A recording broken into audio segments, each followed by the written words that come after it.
já chamar a professora Viviane Mafisoni. Pode vir, professora. Muito obrigado mais uma vez pela sua participação, pela sua presença aqui conosco, falando desse tema que é a sua especialidade, que é infrações e sanções administrativas. E eu já começo com uma pergunta, que é: existe um dever de abrir processo para apuração de penalidade? A gente vê, eu pelo menos tenho percebido isso, que em muitos locais é raro a gente ver a abertura de processo para aplicação de penalidades a licitantes e contratados. E aí? Primeiramente, boa noite para você, obrigada Boa pelo noite. convite para estar aqui. Boa noite para o pessoal que está em casa também, principalmente meus conterrâneos gaúchos, né, como você Isso. citou. Então vocês vão ouvir aqui tu, ba, tchê, mas enfim. Respondendo já de pronto a tua pergunta, sim, há uma obrigatoriedade de instauração de processo. E essa obrigatoriedade, ela passou a chamar muito mais a atenção dos órgãos da administração a partir do Acórdão 754 de 2015. E foi assim um acórdão que deu a virada de chave, uma mudança de cultura dentro das estruturas, exigindo aí que os gestores se mexessem em relação à criação de fluxos de trabalho, do procedimento de aplicação de sanção, bem como normatizações, trazendo inclusive a dosimetria. Mas quando a gente fala sobre essa necessidade de instaurar processo, e o que o Acórdão 754 trouxe, é o poder-dever do gestor de instaurar processo. E isso não quer dizer que eu tenha uma obrigatoriedade de sancionar, porque a aplicação de sanção vai ser uma consequência da análise desta infração, enfim, da defesa que ele vai apresentar, entre outros requisitos do processo. Mas é extremamente importante hoje esta avaliação, principalmente quanto à necessidade de regulamentação desse fluxo de trabalho e definição de competências dentro das estruturas. E é bom lembrar que eu até coloquei esse material, esse acórdão aqui no material que o pessoal vai receber, tá? No final da aula eu vou dar a senha, que o pessoal sabe que aqui o material só recebe, só acessa com a senha. A senha eu dou aqui na aula. Bom, deixa eu ver mais o que eu tenho aqui para perguntar para a professora Viviane. Você que tem experiência na administração pública, tem experiência com a abertura de processo sancionador, o que você percebe que pode mudar no ambiente ali local e na relação contratual entre a administração e os particulares quando se começa a abrir processos sancionadores? Porque a gente vê, Viviane, nos municípios, a gente vê o pessoal reclamando muito, assim, de olha, tem fornecedores aqui que vêm de outros estados e eles não têm condições de fornecer, e eles simplesmente não aceitam, não aparecem para assinar o contrato, ou não executam corretamente o contrato, não fornecem tudo o que a gente pede, e eles ainda continuam a participar das licitações e a gente não tem o que fazer, porque a gente não pode excluir, né? Se eles não têm alguma restrição, algum impedimento, a gente não tem como excluir.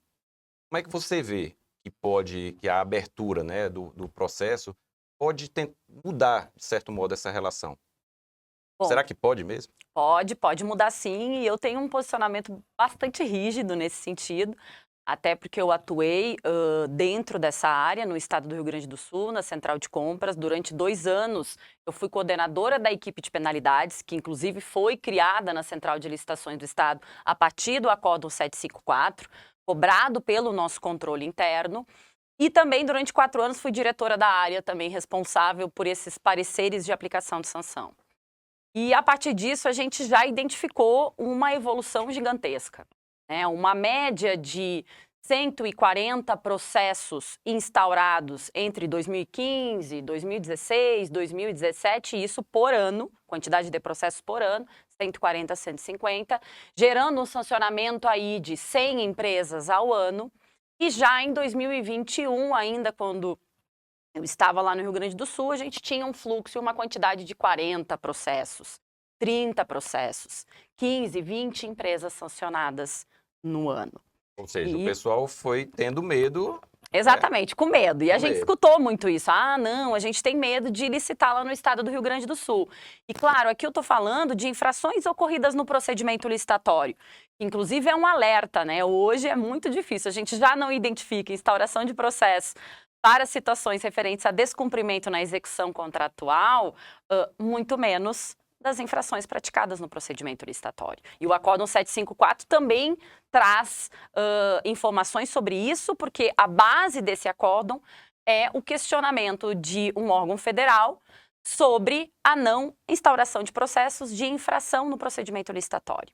Então, a gente teve aí uma melhoria nas inabilitações, pouquíssimas inabilitações, pouquíssimas não manutenção de proposta, ou seja, o licitante vinha participar do procedimento com responsabilidade, porque senão ele sabia que ia ser instaurado um processo que não haveria justificativa a depender da infração dele e que ele seria sancionado ao final. Porque aí devia acontecer muito, o licitante oferece aquela proposta bem baixa, depois ele vê que na verdade foi uma proposta muito ousada, que ele não vai conseguir cumprir. Exatamente. E aí, às vezes, ele nem aparece, nem apresenta os documentos de habilitação. Exato, não apresenta nada, nem um nada, documento. ele se faz de tonto. Isso, de uma certa forma, causa um prejuízo para a administração, porque eu vou ter que ir ao segundo colocado, que tem um valor superior, claro que ainda abaixo do meu valor referencial, mas eu vou comprar mais caro. E eu podia ter comprado pela proposta dele, né? Além disso, a gente poderia até entrar numa questão referente ao prejuízo e o dano que ele poderia estar causando à administração também. Sim, então, isso é interessante, porque muita gente acha que o licitante vencedor não apareceu para apresentar a habilitação. Chama o segundo e não faz nada com aquele que não apresentou. Como se isso não fosse uma conduta prevista expressamente como uma conduta sujeita à sanção, né? Isso, condutas já previstas no artigo 7º da Lei 10.520 do pregão e agora também reforçado na 14.133. Então, são infrações. E quando a gente fala em execução contratual, eu sempre gosto de exemplificar muito a relação que a gente tem com os serviços que a gente contrata para nós, de forma pessoal, né? Uma pintura em casa, uma contratação de internet, de um serviço de internet. E se a gente não tem a entrega efetiva e na qualidade que a gente contratou e que a gente pretende, né, ter a entrega, a gente vai usar aí os mecanismos possíveis para isso, né? Código Civil, Código do Consumidor. E na administração pública, nós gestores que estamos dentro da administração, precisamos de uma certa forma avaliar da mesma forma, porque aqui pelo menos com o mesmo é o dinheiro público. Com o mesmo sentimento de indignação, né? O mesmo sentimento. O dinheiro público agora, está em claro, jogo. com determinados cuidados. Por quê? Porque na nossa vida pessoal, a gente pode simplesmente entender que não, eu não vou brigar, mas também nunca mais contrato com ele. E na administração pública não é assim. Você não pode ignorar o licitante. Você tem que punir formalmente para que ele seja impedido realmente de contratar com a administração pública. É o objetivo da sanção, é uma repressão em relação ao que está acontecendo, em relação a uma má qualidade na prestação do serviço, produto entregue com defeitos, N situações aí que a gente sabe, atrasos inclusive que podem também acarretar um prejuízo para a administração na entrega de determinado produto. E já falando nessa questão procedimental, muitos processos abertos para aplicação de penalidade, eles caem no judiciário. A empresa, o licitante entra, que é sancionado ou que tem processo aberto contra ele, ele entra na justiça e às vezes o judiciário dá ganho de causa a ele, ele consegue derrubar aquela sanção ou até interromper a abertura daquele processo. É claro que isso ocorre quando há algum tipo de problema, com algum tipo de vício no processo, ou seja, aquele processo não foi instruído devidamente. Quais são os principais equívocos que a gente tem que evitar na abertura do processo para aplicação de penalidade? Eu até ouso ir um pouquinho antes da abertura do processo, né? Primeiro que a gente já começa com a necessidade de previsão das cláusulas, principalmente das infrações e das sanções no edital e no contrato. Porque a partir disso, e agora a nova lei traz no artigo 25 a questão referente à exigência no edital da licitação das cláusulas de penalidade, no artigo 92 das cláusulas referentes ao contrato, e os dois falando sempre sobre o regime sancionador.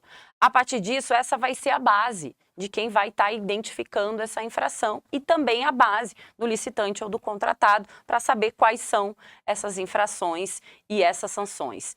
E a partir disso, da instauração, da ocorrência dessa infração e da instauração de um processo, é claramente demonstrar a infração, demonstrar qual a cláusula do edital ou do contrato está sendo descumprida.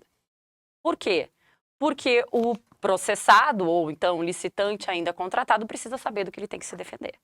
Perfeito. Só pena aí já uma nulidade Isso de a gente início. está falando de processo sancionador em geral até. Né? Que muita gente, eu vejo isso nos órgãos de controle, eu vi isso quando eu fui auditor fiscal, que eu atuava no contencioso ali administrativo tributário. A gente vê que muitas vezes o fiscal, o auditor, aquele que vai descrever a conduta infracional, né, a conduta que é sujeita a algum tipo de penalidade, ele descreve de forma genérica. Ele fala, por exemplo, no órgão de controle, quando eu cheguei lá no Tribunal de Contas, eu via muito isso.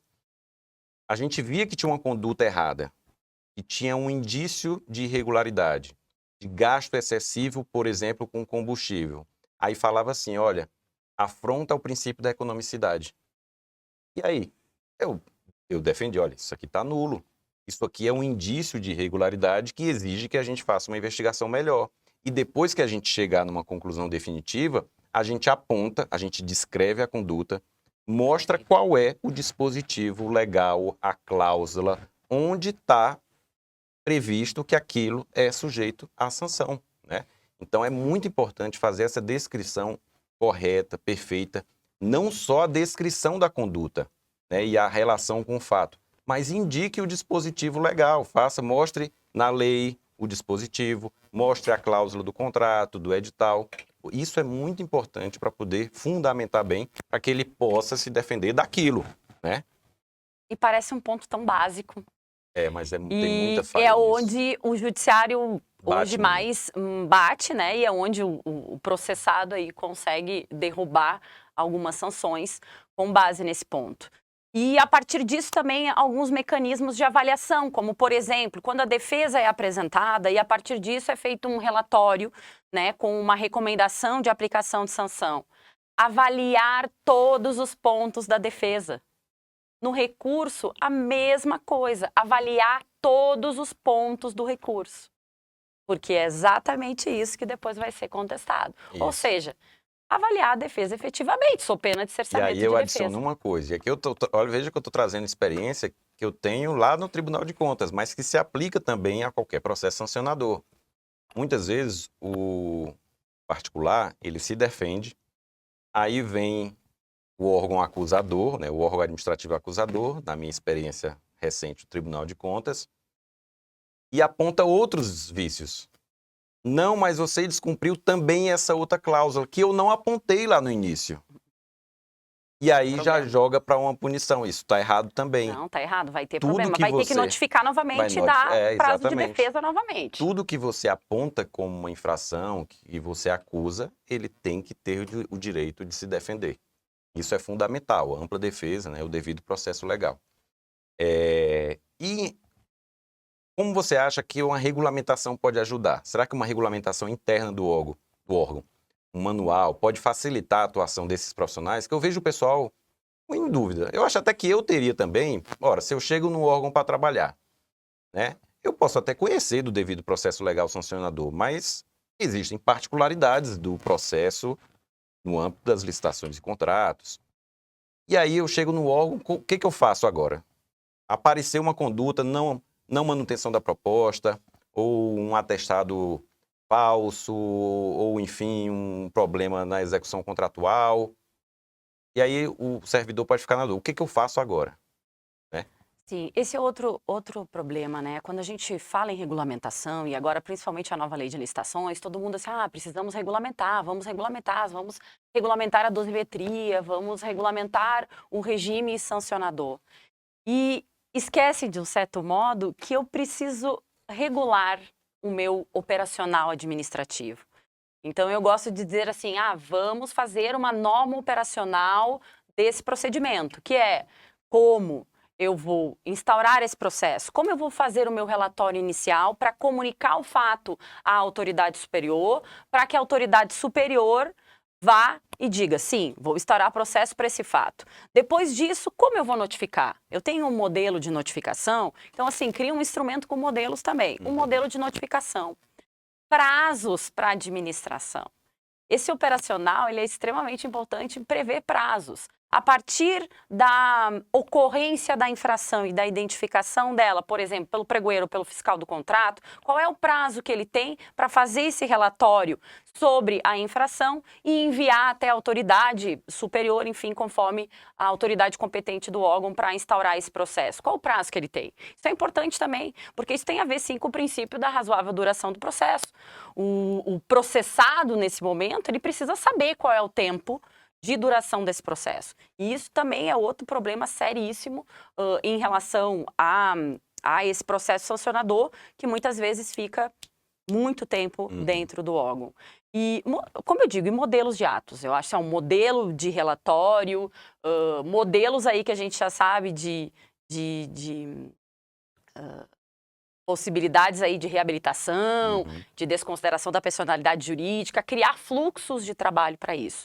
E lá no estado do Rio Grande do Sul a gente tem normativos muito interessantes também, que podem servir de modelo, que a gente criou a partir de 2015, mas desde um rito procedimental até a forma como o pregoeiro deve no chat comunicar sobre as cláusulas sancionadoras para alertar o licitante na abertura do procedimento, até lá o nosso arquivamento de processo e inclusão nos cadastros restritivos. Perfeito. Eu sou muito fã da manualização, assim, eu acho que eu digo muito isso para os nossos alunos, principalmente aqueles que estão em cargo comissionado, que a gente sabe que são cargos que muitas vezes estão atrelados ao mandato de um gestor.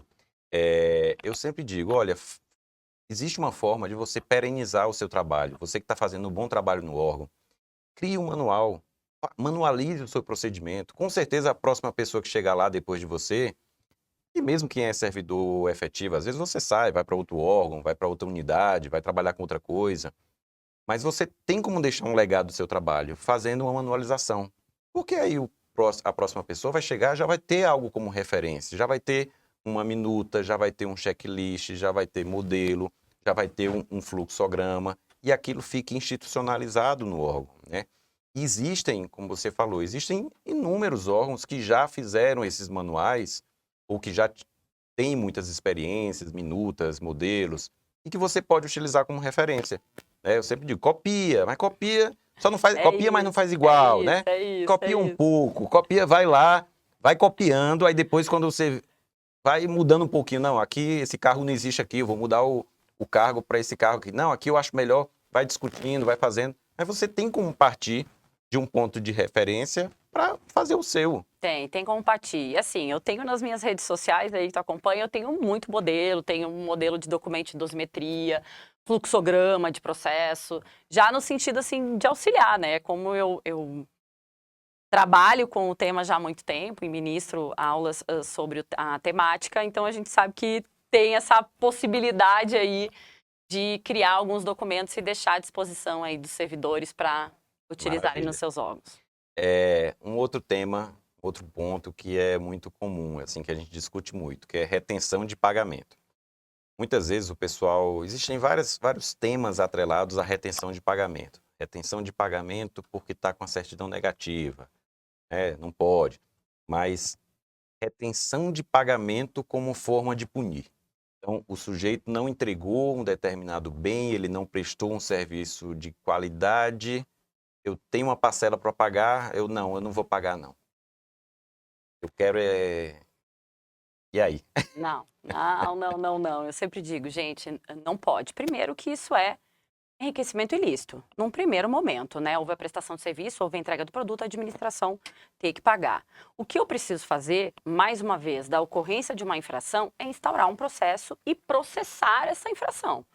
Para que dela se identifique que realmente teve uma ocorrência, teve um descumprimento legal e a partir disso eu vou aplicar uma sanção. Diferente, daí às vezes também acaba tendo uma confusão, desse processo eu identificar a cobrança de uma multa, porque assim foi regulamentado, então eu tenho um percentual de multa aí cobrado sobre esse valor do contrato, sobre esse empenho feito, e daí sim a administração, de uma certa forma, dizer assim, agora com essa multa processada, aplicada, eu vou descontar do que eu tenho para pagar a você, né? E daí a gente já sabe hoje também que tem a possibilidade de descontar não só do contrato onde ocorreu o fato, como também de outros contratos, né? A instrução normativa, se eu não me engano, o número 26 do ano passado trata sobre essas possibilidades aí de compensação, até mesmo de suspensão de cobrança de multa e também essa possibilidade de busca de créditos em outros contratos dentro dos órgãos. Daí sim, não seria uma retenção de pagamento. Tá, perfeito. Vamos falar um pouco sobre esse regime novo previsto na Lei 14.133, em comparação com o que a gente tinha anteriormente. A Lei 8.666 tinha a previsão de 4 tipos, né, 4 tipos de pena. A 10.520 já trouxe um regime um pouco mais detalhado, já prevendo a possibilidade de uma descrição melhor das condutas. Como é que você vê esse novo regime? O que ele traz de novidade e se essas novidades são boas? Eu entendo que todas são boas. Na verdade, ele nada mais é do que um compilado do que a gente tinha de melhor nas leis Perfeito. de licitações, né? Temos, né? Porque ainda estamos com elas em vigência. E também do que a gente tinha de melhor aí em regulamentos, principalmente regulamentos federais, como você falou, já tínhamos diversos regulamentos e muita informação foi aproveitada, muita informação da jurisprudência, muitas questões já abordadas pelo Tribunal de Contas da União. E isso fez com que eu já tivesse um regime aí com 9 artigos. Só aí a gente já tem uma novidade. Porque quando a gente vai para 8.666, a gente tem 3 artigos, não fala muita coisa. A lei 10.520, ainda que teve um salto de evolução aí, deixando definida a amplitude dessa sanção e a descrição das infrações, inclusive para o licitante e contratado, coisa que a 8.666 também deixava em aberto e fazia ali a gente fazer um arcabouço para aplicar para... Ela só falava assim, inexecução do contrato, né? Exato. Parcial ou total do contrato. Exato. Acabou. Isso, ali no artigo 87. Deu o artigo 88, tem lá, 88, inciso 2, cometer atos ilícitos, não sei o quê, no procedimento licitatório. Era ali que dava para encaixar quando eu tinha algum E muita insegurança jurídica, né? Porque é algo muito aberto. Né? Enquanto no direito penal a gente tem aquele tipo específico, tem lá uma conduta e uma pena. Uma conduta e uma pena. No direito administrativo, e em algumas leis especificamente, aí é uma coisa muito aberta, gerando muita insegurança jurídica para ambas as partes. Não só para os eventuais licitantes contratados que potencialmente venham a ser punidos, mas também para o servidor, que não sabe por onde partir na hora de aplicar a penalidade. Né? Perfeito. Eu acho que a 14.133 acrescentou e muito quando a gente diz que eu não tenho novidade do que está acontecendo, mas eu tenho regras normatizadas numa lei geral de licitação que até então não estavam normatizadas dessa forma. Daí eu tenho a desconsideração da personalidade jurídica no âmbito administrativo, que a jurisprudência já tratava isso veio para dentro como uma novidade, né, numa lei de licitações e contratos. A reabilitação, que também era de uma forma extremamente tímida, ali no artigo 88 da 8.666, e que daí eu desafio dizer assim, caso alguém aí já tenha feito uma reabilitação, porque muito menos ainda se sabia como fazer, e agora a nova lei traz um rito, traz especificamente ali as situações que cumulativamente devem ser observadas. A própria questão do papel da assessoria jurídica, né? A professora Michele ontem tratou um pouco dessa temática com vocês, mas tem especificamente dentro do processo sancionador, a gente tem pelo menos 4 momentos que está exigindo a participação da assessoria jurídica. Previamente, a aplicação da sanção de declaração de inidoneidade, que é a sanção mais grave que nós temos. Previamente, a decisão de desconsideração da personalidade jurídica. Análise conclusiva do cumprimento dos requisitos de reabilitação. e também a participação, é claro, na análise aí de recursos e pedidos de reconsideração.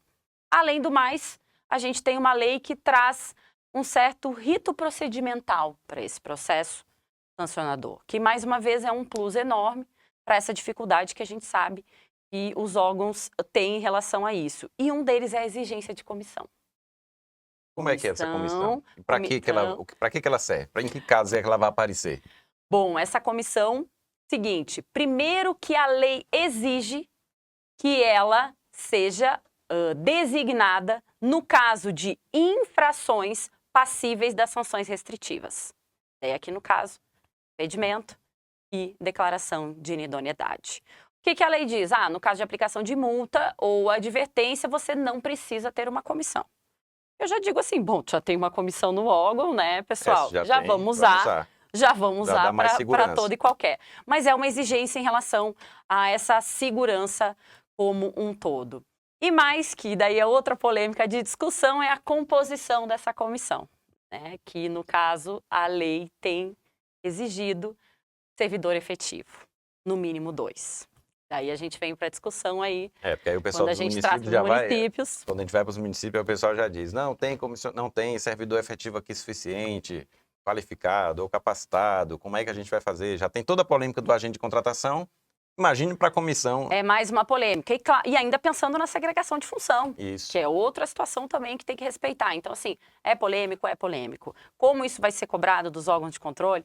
Vai ser uma novidade para nós. Mas eu acredito que tem espaço aí, e eu já tenho visto algumas regulamentações trazendo a indicação de que preferencialmente seja servidor efetivo. Até porque o teu entendimento de norma geral, norma especial, se é voltado só para a União, enfim. No caso do agente de contratação, eu sempre alertei desde o início, pessoal, independentemente dessas discussões sobre norma geral, norma específica, vejam no seu estado qual é o entendimento do controle. E pelo menos no nosso estado, eu sempre disse, o Tribunal de Contas do Estado vai exigir que seja efetivo. Então não discutam isso, porque eu tenho certeza. Semana passada veio a resposta à consulta dizendo isso.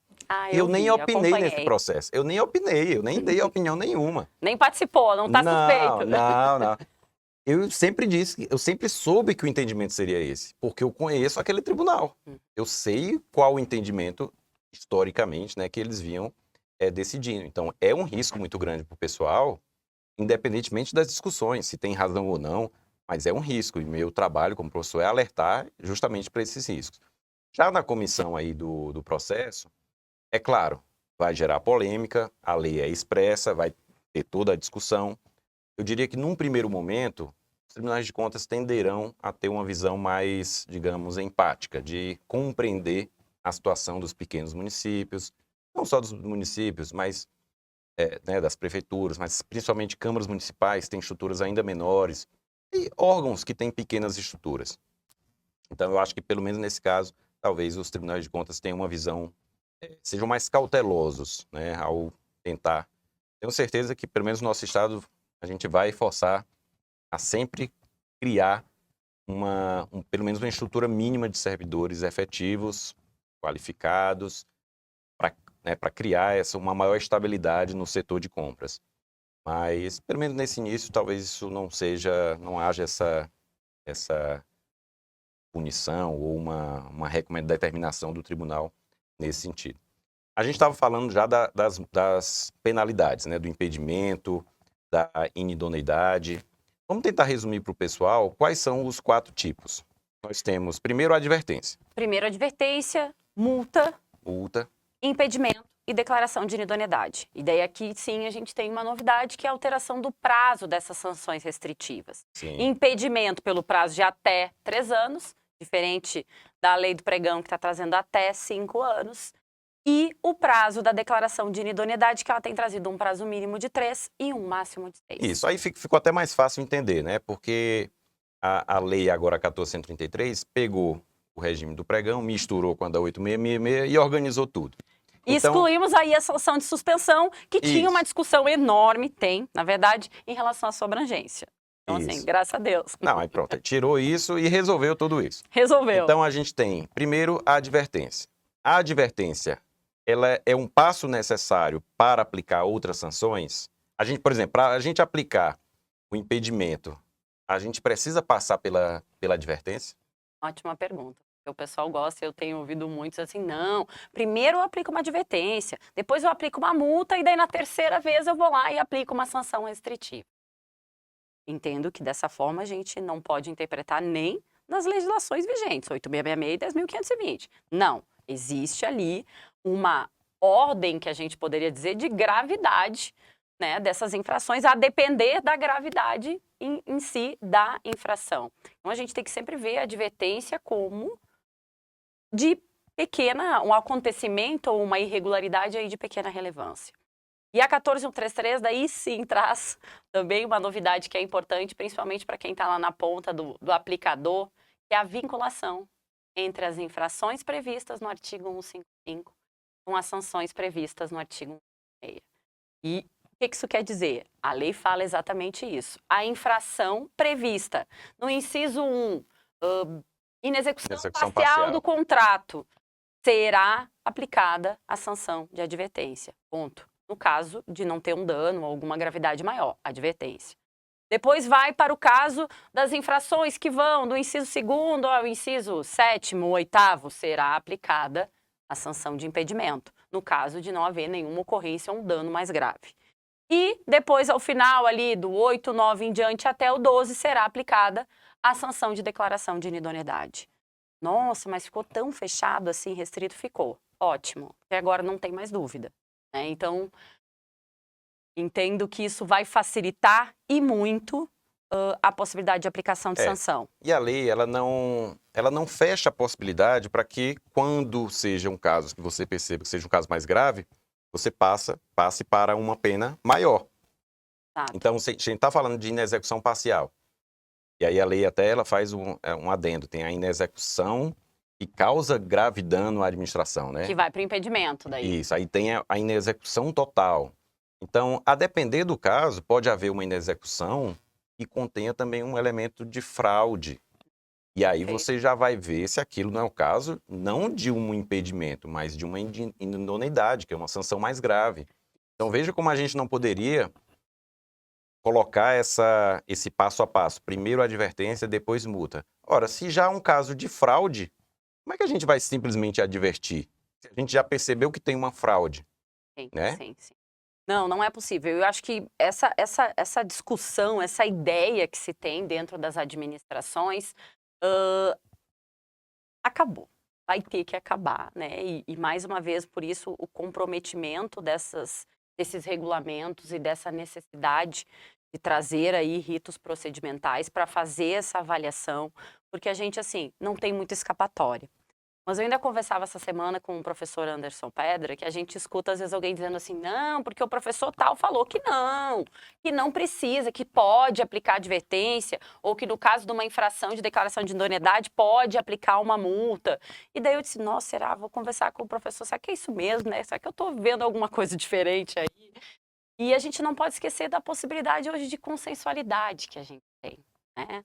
Já falando aí da possibilidade de firmatura de termo de ajustamento de conduta, a gente já tem regulamentos aí estaduais que estão tratando dessa possibilidade e que nada mais é do que uma suspensão da aplicação de sanção. Não seria uma decisão de não aplicar, seria uma suspensão naquele momento, cumprido determinados requisitos, de não aplicar a sanção. E também com regras dizendo o seguinte, ó, qualquer ocorrência a partir de então, nós vamos retomar o seu processo. Então, assim, nesse caso, entendo que tem possibilidade de consensualidade. E outra, muitas vezes o interesse público, a depender de um tipo de contratação que você tenha e ocorra uma infração, a depender da necessidade daquele contrato, da emergencialidade de atendimento, do não aplicar naquele momento uma sanção. Mas eu digo isso assim, de forma cautelosa e prevista em regulamento essas possibilidades. Perfeito.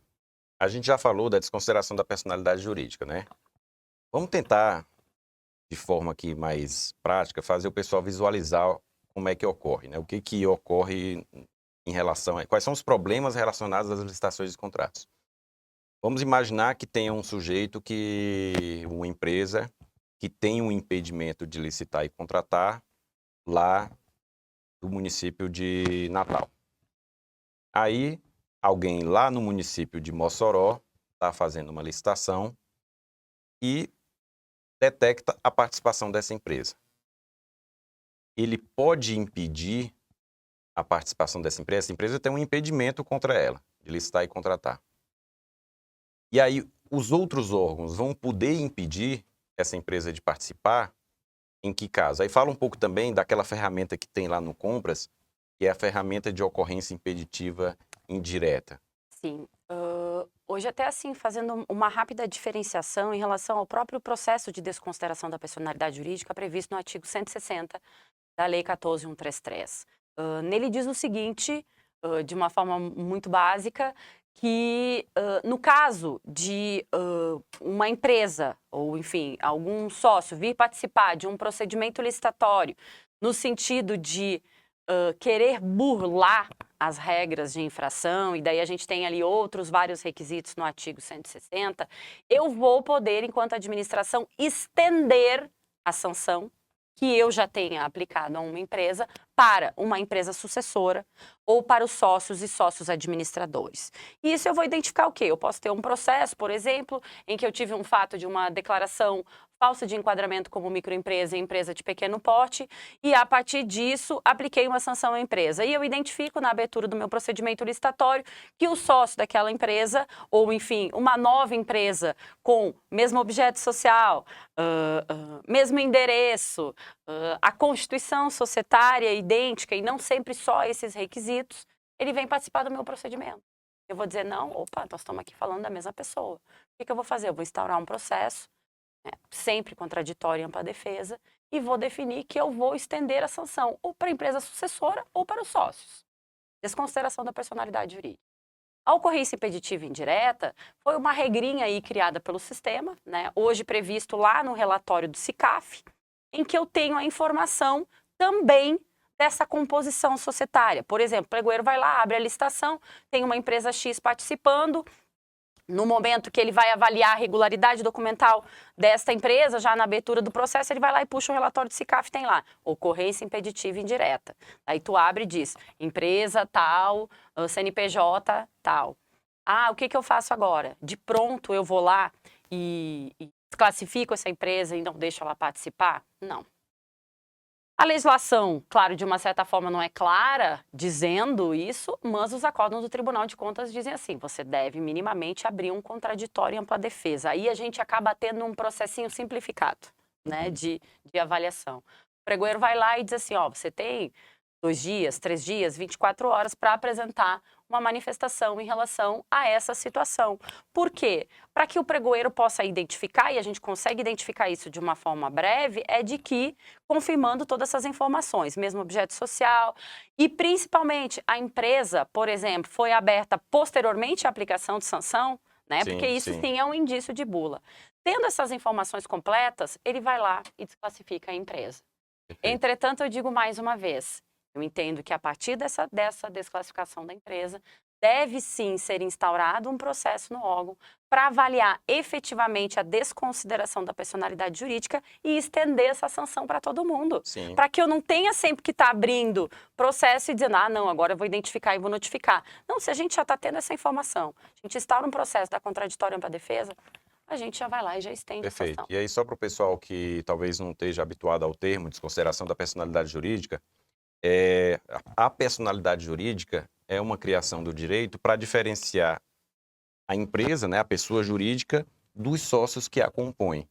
Então, muitas vezes a gente pune a empresa, só que a gente não pode, e o TCU, inclusive, já tem acordos nesse sentido, já automaticamente estender essa punição para os sócios. Não, os sócios são pessoas distintas da empresa. E muitas vezes esses sócios, eles participam legitimamente de outras empresas. E essas outras empresas, podem participar de licitação. Agora, o que muitas vezes acontece? Tem uma empresa, às vezes empresa, é muito comum isso, empresa de engenharia, que tem o acervo técnico operacional que a gente já falou aqui. O profissional tem um acervo dele. Aí, essa empresa recebe o impedimento ou a inidoneidade. Aí vem esse pessoal, os sócios, criam uma outra empresa e esses sócios, com os acervos deles, o acervo profissional, eles vão participar de uma licitação. Então, aí, mesmo objeto social, os mesmos sócios, eles estão participando na mesma atividade, é claramente uma tentativa de fugir da sanção aplicada anteriormente. Então, Isso aí. só para vocês entenderem como é que funciona esse mecanismo de burla, né, das licitações. Bom, Viviane, muito obrigado mais uma vez pela sua participação. A Viviane ainda não tem um curso na Elencos Academy, ainda não tem, mas ela já se comprometeu a participar, fazer um curso. Um curso. Ela tem uma aula, né, que ela foi convidada para participar do meu curso, a Nova Lei de Licitações, que é um curso que está disponível na plataforma, mas a gente quer fazer um curso mais prático, como instruir, como abrir o processo, todos os detalhes, para a gente saber, né, aplicar uma sanção com tranquilidade e evitando essas empresas irresponsáveis, fraudulentas nas licitações, né, do nosso órgão. Viviane, mais uma vez, muito obrigado, agradeço a sua participação hoje e a gente se vê em breve.